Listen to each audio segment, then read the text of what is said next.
In project management, a very important concept is known as crashing of a project. So in this video, we'll understand what is meant by crashing a project. Now the total cost of a project is made up of three components. The first is direct cost, second is indirect cost, and third is penalty cost. The direct cost includes labor, material, and any other cost directly related to the project activities. Indirect cost includes overhead cost, facilities cost, and so on. So this is the cost which is like the supervision cost. So every day or the more we need supervision on the project, the more the indirect cost will be. So this is a variable cost which can be avoided by reducing the total project time.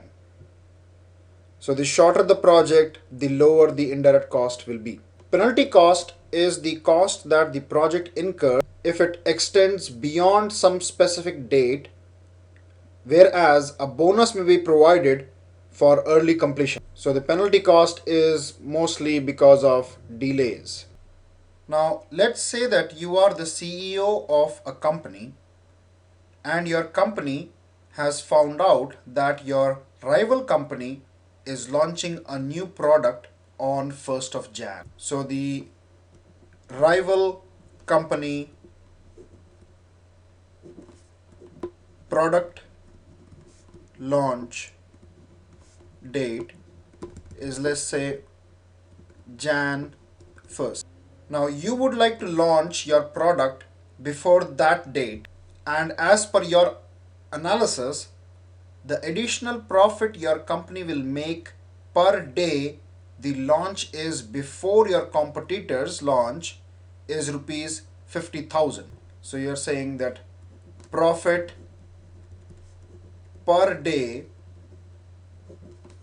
of early launch is equal to 50,000 rupees. So you approach the project manager in your company who is responsible for launching the product that your company is making. Now your project manager has come up with a schedule according to which your company will be able to launch the product on 7th of Jan. So your company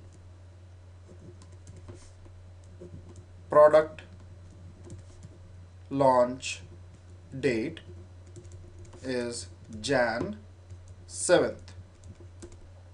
Now you as the CEO of the company feel very strongly that in order to beat the competitor, you need to launch the product as early as possible. So you ask the project manager to come up with an analysis of what will it take to complete the project before 1st of Jan. So the project manager uses his project management knowledge and skills and decides to use the crashing technique.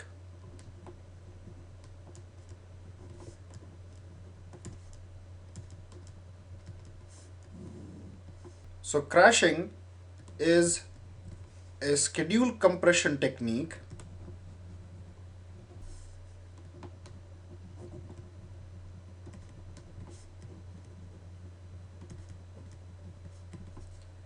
in which cost and schedule trade-offs are analyzed to determine how to obtain the greatest amount of compression at the least incremental cost. So crashing is a schedule compression technique. So schedule is the timeline of the project. So how to compress the schedule is what crashing is. And in this technique, cost and schedule trade-offs are analyzed.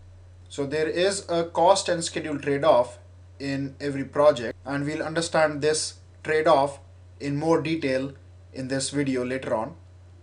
So these cost and schedule trade-offs are analyzed to determine how to obtain the greatest amount of compression at the least incremental cost. So let's say you can increase the cost by using overtime.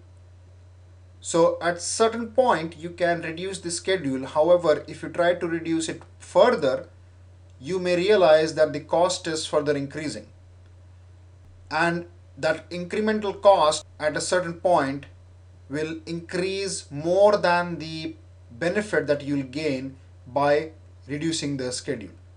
So that is a trade-off which is analyzed in the crashing technique. Now some examples of crashing technique are using overtime or bringing in additional resources, etc.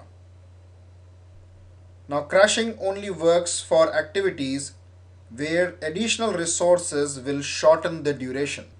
So there may be a few activities where you cannot shorten the duration even if you increase the number of resources on that activity. So now let's get back to the analysis that the project manager of your company is doing. So in order to assess whether crashing some activities would be beneficial from either a cost or schedule perspective, the project manager decides to find out some times and costs for the activities. So the first one he analyzes is the normal time. So this is the time to complete the activity under normal conditions. Normal time is also the same as the expected time, which is denoted as TE, and is calculated as the optimistic time plus 4 times the most likely time plus the pessimistic time divided by 6. The second thing he analyzes is the normal cost. So this is the cost associated with this normal time. So how much will it cost if the activities are performed in their normal time? The third is the crash time. So this is the shortest possible time to complete the activity, and associated with this is the crash cost. This is the activity cost associated with the crash time. So let us understand these in detail using an example. So let's say that this is the data that the project manager gathers for his project. So these are the various activities for the project. This is the normal time, which is in days. This is the crash time, which is also in days. This is the normal cost. This is the direct cost. The indirect cost we'll discuss a little later. So this is the normal direct cost. This is the crash cost. So let's take one of the activities and understand these numbers. For example, let's take this activity 1-2. Now for this activity, the normal time for completing this activity is 8 days, and the cost associated with completing the activity in 8 days is 3000 rupees. However, if we try to complete this activity in 4 days instead of 8 days, then the cost for this activity will increase to 6000 rupees. Again, for the second activity, which is 1-3, the normal time is 5 days and it will take 4,000 rupees to complete this activity in 5 days. However, if we crash this activity, the shortest possible time in which this activity can be completed is 3 days, and the cost associated with that will be 8,000 rupees. Now the PM has also determined that the indirect cost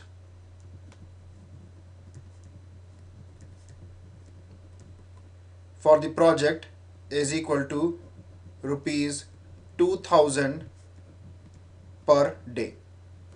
So now with this data, the PM thinks that which are the activities on this project which make up the critical path.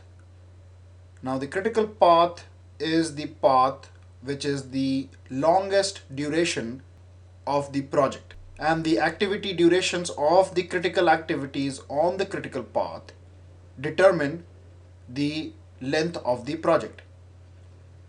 So to reduce the time of the project, we basically need to reduce the time of the critical activities first. So based on the analysis that the PM does, he identifies that activities 1-2, 2-4, 4-6 and 6-7 are the critical activities on the project. Now out of these critical activities, the project manager wants to first crash the activity which is the cheapest to crash. So now with this data, he has to find out the cost of crashing each of these activities per day.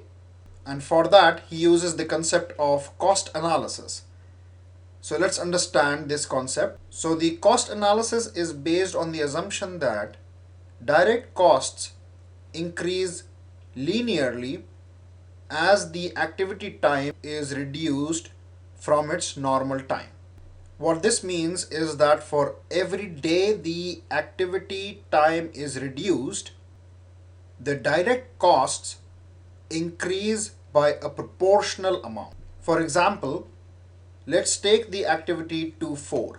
Now here the normal time for the activity is 9 days and is associated with a direct cost of 4,000 rupees. Now by crashing this activity, we can reduce the time to 6 days at a crash cost of 5,500 rupees. So here the net reduction of time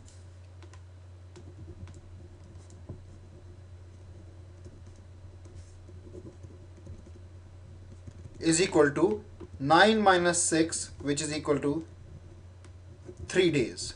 And the net cost increase is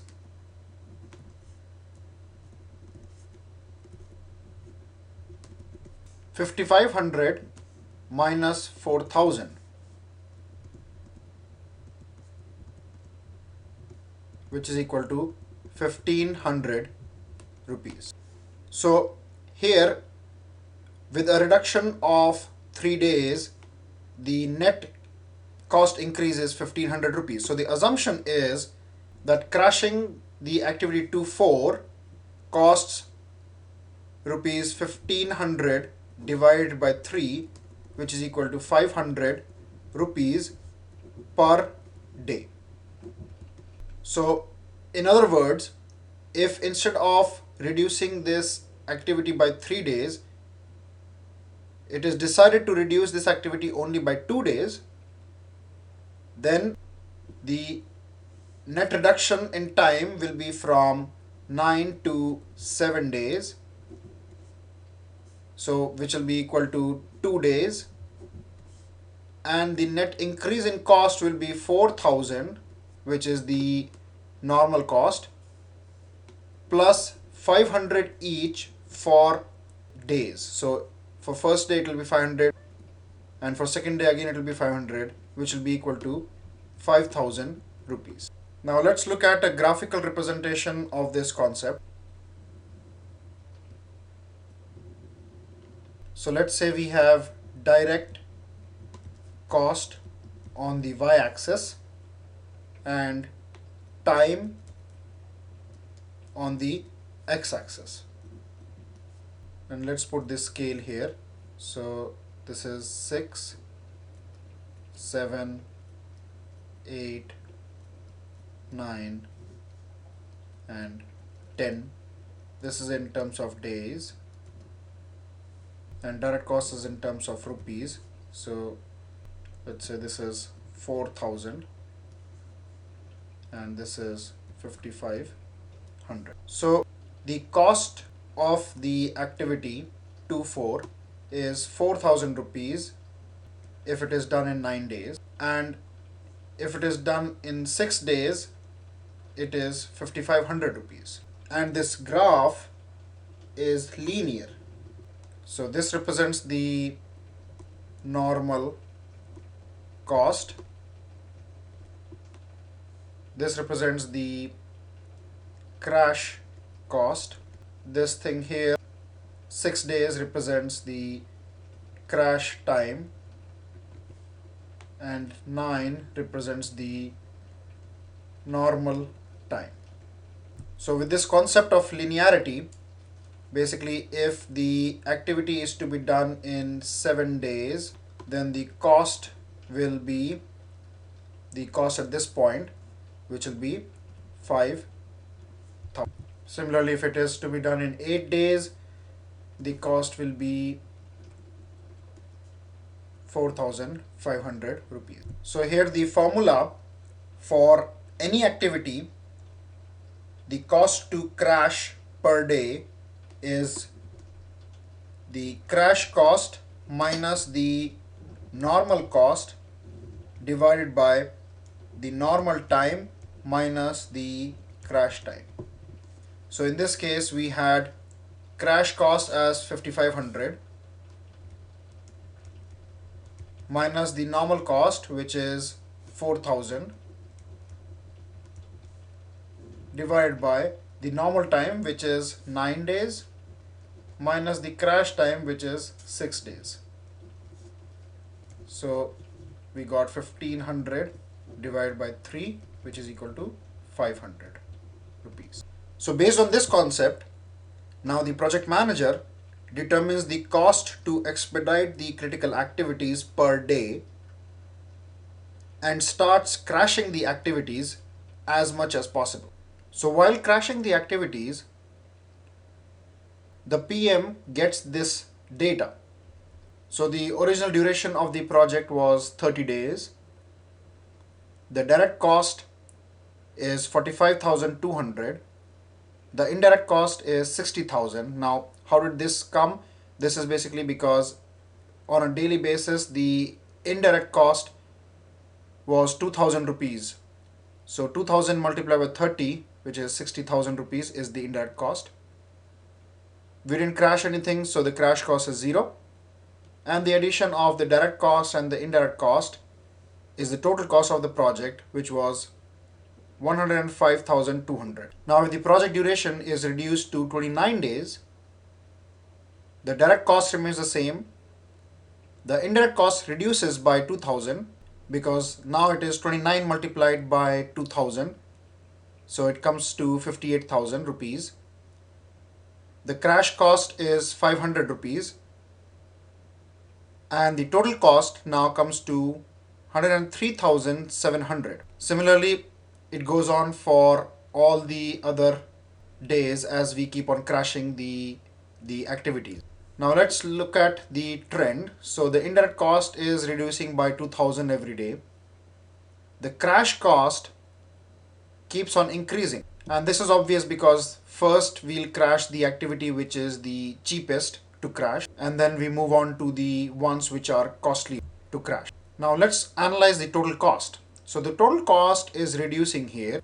So 99,000, 98,000, 97,550, 96,900, 96,250, and then it increases to 97,000, then to 97,550. So what this is indicating is at this point, the benefit that you are getting by reducing the timeline is lower than the cost of crashing the activity to get that reduction in time. So this is the perfect example of a cost schedule trade-off.